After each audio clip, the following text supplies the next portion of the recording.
নমস্কার সকলকে, Mithu's kitchen official চ্যানেলে আপনাদের সকলকে স্বাগত জানাই। আশা করি আপনারা যেখান থেকে আমার এই ভিডিওটি দেখছেন আপনারা সকলেই ভালো আছেন এবং সুস্থ আছেন। আজকে আপনাদের সাথে শেয়ার করে নেব নিরামিষ আলু ফুলকপি ভাজির রেসিপি। অনেকেই এই রেসিপিটি বানিয়ে থাকেন এবং অনেকেই এই রেসিপিটি জানেন, তাও ভাবলাম আমি কিভাবে এই রেসিপিটি বানিয়ে থাকি তার একটি ভিডিও আপনাদের সাথে শেয়ার করে নিই। গরম গরম রুটির সঙ্গে কিন্তু এই ভাজি রেসিপি খুব সুন্দর লাগে খেতে। তার জন্য প্রথমে একটি পাত্রের মধ্যে আমি ফুটন্ত গরম জল কিন্তু করে নিয়েছি। এরপরে ফুলকপিগুলো ঠিক এইভাবে আমি টুকরো টুকরো করে কেটে নিয়েছি। তারপরে কিন্তু গরম জল দিয়ে এর মধ্যে আমি 10 মিনিট মতো ফুলকপিগুলো ভিজিয়ে রেখেছিলাম। আপনারা চাইলে কিন্তু গরম জলের মধ্যে একটু ভাপিয়েও নিতে পারেন। আমি এখানে ফুটন্ত গরম জলের মধ্যে 10 মিনিট ভিজিয়ে রাখার পরে কিন্তু একটা ছান্তার সাহায্যে কিন্তু জলটা ঝরিয়ে নিয়ে তুলে নিয়েছি। এরপরে কড়াইয়ের মধ্যে বেশ খানিকটা পরিমাণ আমি এখানে দিয়ে দিচ্ছি সাদা তেল। পুরো রান্নাটা আমি সাদা তেলের ব্যবহার করব। এরপরে বেশ খানিকটা পরিমাণ আমি এখানে দিয়ে দিয়েছি কালো জিরে। কালো জিরে দেওয়ার পর দিয়ে দিয়েছি এখানে 3টে কোচানো কাঁচা লঙ্কা। ঝালটা যে যেমন খেতে পছন্দ করেন সেই মতো কিন্তু ব্যবহার করবেন। তারপরে গরম জল থেকে আমরা যে জল ঝরিয়ে রেখেছিলাম ফুলকপিটা, সেই ফুলকপিটা কিন্তু এর মধ্যে দিয়ে দিয়েছি। ফুলকপিটা দেওয়ার পরে কিন্তু হালকা হাতে একটু নাড়াচাড়া করে নিচ্ছি, কারণ ফুলকপি ও আলু একসাথেই ভাজবো। আর ফুলকপিটা যেহেতু ভাপানো হয়নি, মানে 10 মিনিট মতো ফুটন্ত গরম জলের মধ্যে ভিজিয়ে রেখেছিলাম, তাতে কিন্তু অনেকটা পরিমাণে ফুলকপিটা নরম হয়েছে, তবে কিন্তু সেদ্ধ হতে সময় লাগবে, মানে ভাজতে সময় লাগবে। ভালো করে কিন্তু এখানে আমি নাড়াচাড়া করে নিয়েছি, যাতে কাঁচা লঙ্কা আর কালো জিরের সঙ্গে ফুলকপিটা খুব ভালো করে একটু ভাজা হয়ে যায়। মিনিট 5 নাড়াচাড়া করে নেবার পরে কিন্তু ছোটো ছোটো করে টুকরো করে খোসা ছাড়িয়ে রাখা আলু এখানে আমি দিয়ে দিয়েছি। আলুটা দেওয়ার পরে কিন্তু আবারও খুব ভালো করে ফুলকপির সাথে আলুটা আমি এখানে মিশিয়ে নিচ্ছি, যাতে আলুটা একটু একটু ভাজা হয়ে যায়। মিনিট 5 সময় নিয়ে কিন্তু আমি এখানে ফুলকপির সাথে আলুটা একটু নাড়াচাড়া করে ভেজে নিয়েছি।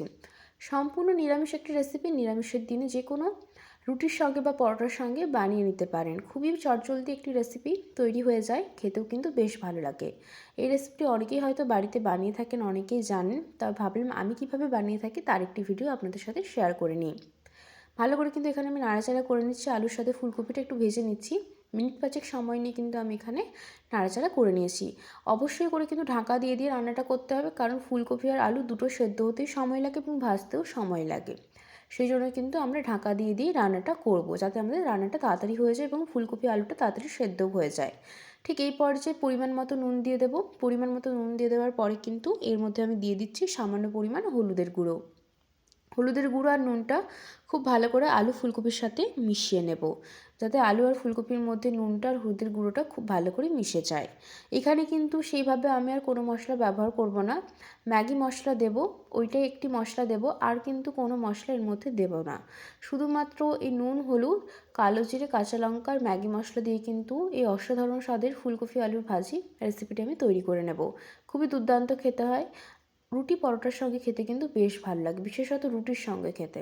এরকম ভাজির রেসিপি নিরামিষের দিনে কিন্তু জমে যায়। ভালো করে কিন্তু নুন হলুদটা মিশিয়ে নিয়েছি আমি। এরপরে কিন্তু ঢাকা দিয়ে লো টু মিডিয়াম ফ্লেমে আমি 10 মিনিট মতো আলু আর ফুলকপিটা সেদ্ধ হওয়ার জন্য কিন্তু ঢাকা দিয়ে রান্না করে নিয়েছি। 10 মিনিট পর কিন্তু ঢাকা খুলে নিয়েছি। ঢাকা খুলে কিন্তু আরও একবার খুব ভালো করে মিশিয়ে নেব। এখনও কিন্তু ফুলকপি আর আলুটা খুব ভালো করে আমাদের ভাজা হয়নি, আশা করি আপনারা দেখেই বুঝতে পারছেন। আরও কিন্তু ভালো করে ভাজতে হবে, যেহেতু ফুলকপি ও আলু দুটো ভাজতেই সময় লাগে বেশি, সেই জন্য কিন্তু ঢাকা দিয়ে দিয়ে রান্নাটা করে নেওয়া। বারে বারে যদি ঢাকা দিয়ে রান্নাটা করে নেওয়া যায় তাহলে কিন্তু খুব তাড়াতাড়ি চটজলদি রান্নাটা হয়ে যায়। এই কারণে কিন্তু বারবার করে আমি ঢাকা দিয়ে দিয়ে এখানে আলু আর ফুলকপিটা ভালো করে সেদ্ধ করে এবং ভেজে নেব।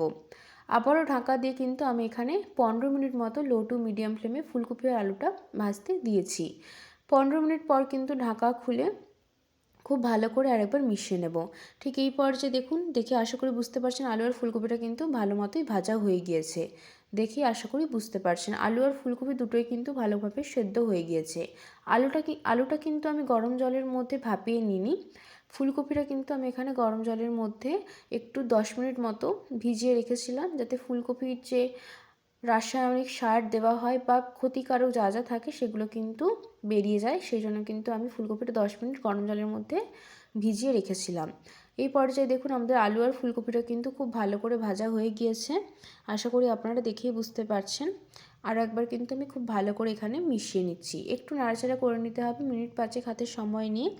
ঠিক এই পর্যায়ে কিন্তু আমি দিয়ে দেবো এখানে একটা ম্যাগি মশলার প্যাকেট। ম্যাগি মশলার যে প্যাকেট পাওয়া যায় সেই মশলার প্যাকেট আমি এখানে পুরো একটা দিয়ে দিয়েছি।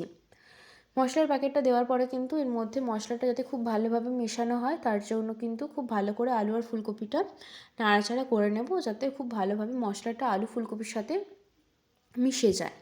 ঠিক এই পর্যায়ে দেখুন আমাদের কিন্তু ফুলকপি আলুটা একদম ভাজা হয়ে গিয়েছে। ভীষণ ভালো লাগে খেতে, বিশেষত রুটির সঙ্গে খেতে তো অসাধারণ লাগে। যারা বাড়িতে বানিয়েছেন তারা তো জানেন, যারা বানানি তারা একবার হলেও কিন্তু আমার এই রেসিপিটি ফলো করে বাড়িতে বানানোর অনুরোধ রইল। এতটা সুস্বাদু খেতে হয় যে কি বলবো, খুবই ভালো লাগে খেতে। এরপরে কিন্তু আমি এখানে ওপর থেকে বেশ খানিকটা পরিমাণ কোচানো ধনেপাতা দিয়ে দিয়েছি, এতে কিন্তু টেস্টটা আরও বেশি এনহ্যান্স হয়।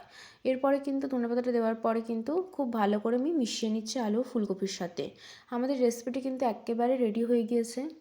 আজকের রেসিপিটি যদি আপনাদের ভালো লেগে থাকে অবশ্যই করে আমার চ্যানেলটিকে সাবস্ক্রাইব করবেন, লাইক শেয়ার কমেন্ট করতে ভুলবেন না। আর এইরকমই নিত্য নতুন রেসিপি পেতে হলে অবশ্যই করে আমার চ্যানেলের পাশে থাকার অনুরোধ রইল। দেখুন ধনেপাতাটাও কিন্তু খুব ভালো করে আমি আলু ফুলকপির সাথে মিশিয়ে নিয়েছি। আলু ফুলকপিটা যখন প্রথমে ভাজছিলাম তখন মনে হচ্ছিলো অনেকটা পরিমাণ, কিন্তু আলু আর ফুলকপি দুটো জিনিসই ভাজার পরে কিন্তু পরিমাণটা অনেকটা কমে যায়। দেখে মনে হচ্ছে একদম অল্প, কিন্তু অনেকটা পরিমাণে কিন্তু আমি এখানে আলু আর ফুলকপিটা ভেজে নিয়েছি। ঠিক এই পর্যায়ে কিন্তু আমাদের রেসিপিটি একদম রেডি হয়ে গিয়েছে। এরপরে কিন্তু একটি পাত্রের মধ্যে আমি সার্ভ করে দিচ্ছি। দেখতে যতটা না টেম্পটিং লাগছে, খেতে কিন্তু বেশ লোভনীয় হয়। গরম গরম রুটি পরোটার সঙ্গে খেতে কিন্তু এই আলু ফুলকপির ভাজি বেশ ভালো লাগে। এখন তো ফুলকপি মার্কেটে প্রচুর পরিমাণে অ্যাভেলেবেল, বাড়িতে অবশ্যই করে নিরামিষের দিনে এই আলু ফুলকপির রেসিপি ট্রাই করে দেখতে পারেন। অনেকেই কিন্তু ম্যাগি মশলা নিরামিষের দিনে খান না, তারা কিন্তু ম্যাগি মশলাটা স্কিপ করতে পারেন, এর বদলে কিন্তু চানা মশলাও ব্যবহার করতে পারেন। রেসিপিটি কেমন লাগলো অবশ্যই করে কিন্তু কমেন্ট করে জানাতে একদম ভুলবেন না।